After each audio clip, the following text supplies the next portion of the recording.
ચૂંટણી અધિકારીઓના માર્ગદર્શન હેઠળ ચૂંટણી ફરજમાં રોકાયેલા અધિકારી કર્મચારીઓએ જિલ્લા કલેક્ટર કચેરી ખાતે પોસ્ટલ બેલેટની મતદાન કર્યું હતું।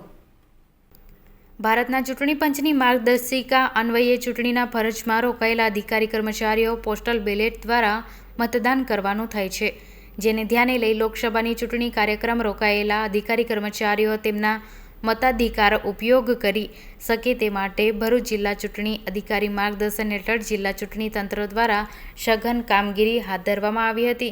ત્યારે ચૂંટણી ફરજમાં રોકાયેલા અધિકારી કર્મચારીઓ ભરૂચ જિલ્લા કલેક્ટર કચેરી ખાતે પોસ્ટલ બેલેટની મતદાન કર્યું હતું। ભરૂચ જિલ્લા પોલીસ વડા મયુર ચાવડા સહિત ચૂંટણીની કામગીરી જોડાયેલા પોલીસ જવાનોએ પણ પોતાના મતાધિકાર ઉપયોગ કર્યો હતો।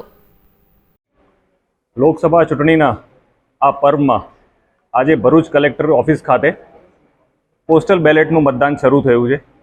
ત્યારે અમે પણ મત આપી અમારો અધિકાર લીધો છે અને હું મીડિયાના મિત્રો મારફતે તમામને આહવાન કરીશ કે મતદાનની આ પ્રક્રિયામાં તમામ મતદારોએ મોટા પાયે જોડાઈ અને લોકશાહીનો પર્વ ઉજવવો જોઈએ અને મતદાન કરવું જોઈએ। ભરૂચ પોલીસ, હોમગાર્ડ, જીઆરડી આ તમામ સંખ્યા લગભગ 4600ની છે ભરૂચ જિલ્લામાં। આ તમામ લોકો પોસ્ટલ બેલેટ મારફતે આ મતદાન કરશે અને કલેક્ટર કચેરીના આ પ્રાંગણમાં જે આ મતદાન થઈ રહ્યું છે ત્યાં કલેક્ટર કચેરી અને ઇલેક્શનના તમામ સ્ટાફ ખૂબ મહેનત કરીને આ પર્વ ઉજવી રહ્યો છે। ત્યારે એ લોકોને આ પર્વમાં આપણે સહભાગીદારી થઈએ અને તમામ મતદાન કરે એવી મારી તમામને અપીલ છે। Thank you sir.